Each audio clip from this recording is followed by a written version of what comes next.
and then you sign it, digitally sign it. So that's all the administrative information. So here, I have the 5 steps already laid out for you. So the little plus and minuses, you can add lines, take away lines. So there's the first one. We got the ammunition issue. So this is the ammo issue point at the little hut there. So they identified the hazard as ammunition mishandling, lack of adequate controls, and accountability of ammunition. He assessed it as a medium. The controls: insert fires, have the correct ammunition prior to moving the fire line. Load magazines at ACP, right? So then you give them, here's your 18 rounds for 0, here's your 2 10s and 20 for qualification. Cadre inspect fires before exiting the fire line. You know, brass ammo checks, magazine checks, make sure no one's walking away with some live ammo or even blank ammo. Restrict personnel entering, leaving, basically at ACP, right? So that's the 1 entry and 1 exit point. How they're going to implement: so cadre members will supervise ACP, safety of place at the fire line entrance. So that was their controls. And then who's going to do this? RSO cadre, safety, MS4 safeties, final inspection of safeties of cadre. So they had a 2-tier system where the MS4s would inspect all of you, make sure you hadn't have any brass and ammo, checked your weapon, and then the final check, clearance off the range, was going to be cadre members doing the final check and then clearing you off. And then at the end of that, based off our controls and how we're going to implement, the overall risk went down to a low. Everybody get that? Everybody kind of getting a conceptual idea?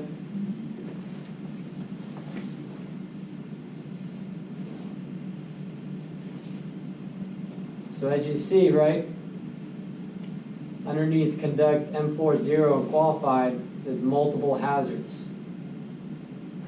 You know, injury, immediate threat to life, limb, or eyesight. And we talked about wildlife, unsafe acts.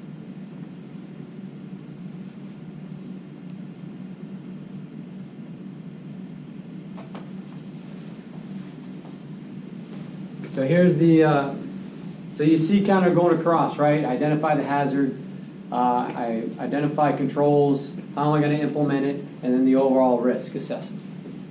So there's the probability and severity. So you have to go across.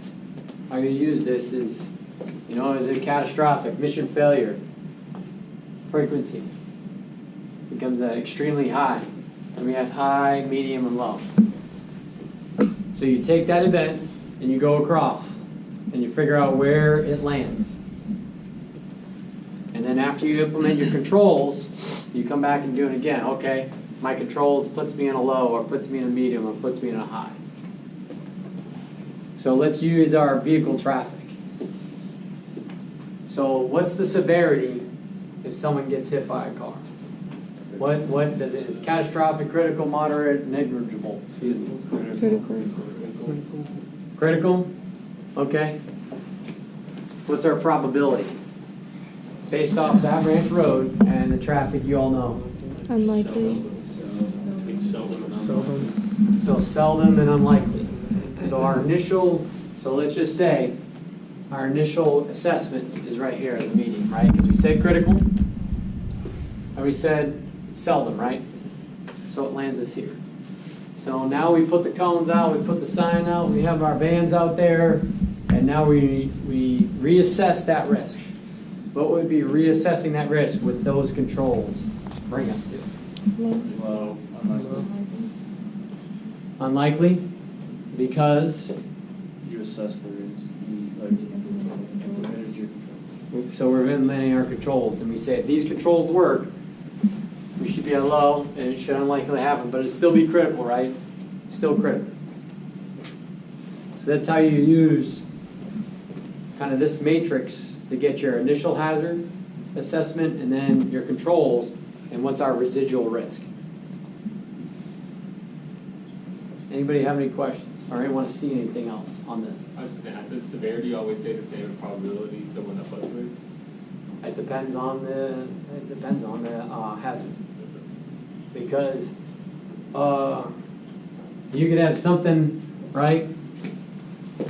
Severity, ankle twist, right? People do this every day, right? People trip walking through the doorway, right? So the severity of it, depending on how bad it is, could be moderate, right? Yeah, people trip and hurt their ankles, but you know, it's seldom. Not everybody does all the time. So it just depends. Depends on whatever hazard you've identified and where it kind of falls into this matrix based off of where we first identify, and then all our controls to help mitigate that, right? Right, unlikely is it's possible occurrences, but it's improbable. Infrequent occurrences, sporadic. So just take a look at this and work through this. So like I said, anything that we assess is in the medium has to go to brigade commander, and high and extremely high has to go up to the CG. So when you work these risk assessments for the labs, for PT, for FTX, obviously our controls need to get us down to a low. But if you're working those controls and the residual risk still stays at a medium, the overall risk assessment is a medium. So at the bottom of this page, where it says what's the overall risk, if you have one area in residual risk, that's a medium, the whole risk assessment is now considered medium, because that's the highest risk you've been able to mitigate down. So you click medium, it's got to go to brigade commander. Low, it stays. So whatever the highest risk out of all these things you list, all these hazards, that's what it's going to be. Regardless of how many lows you have, it's not like, okay, if I have 10 lows and 1 medium, it's a low, because no, automatic. Any questions on this? So you'll be working these this week, building these out. So there's some on the Google Drive, Tracks, whatever, so you can take a look at what we did last year. But what I ask you is be cautious of using whatever they used last year, because things change, new risks, new hazards. We need to take a look at it and do a solid review of this. And I'll know because I saw them all last year.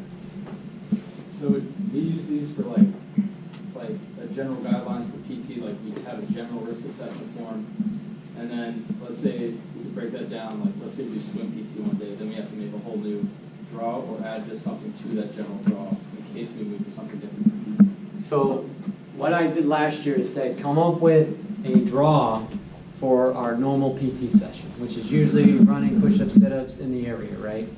Now, if you want to do anything outside of that, we need to do a different risk assessment. So let's say, hey, we want to go swimming in the pool and do some cardio, do a separate risk assessment for that. But for our normal generic, we're going to go for a run, we're going to do sprints, we're going to go to the quad, we're going to do push-ups and sit-ups, we're going to go in the gym, kind of that, what we consider standard. It could be one risk assessment for the semester. So if we want to do rug march, that has a whole slew of its own hazards. We need to do another risk assessment for that, because there's a lot more that goes to it. Now, you can make this as large as you want because you can add lines, but I'd steer away from that, because then you're going to try to cover everything and everything. That's not what this is for. Makes sense? Any other questions? So just think about whatever that hazard is, what's the initial risk level, and then what controls and who and how we're going to implement it to kind of figure out our residual risk.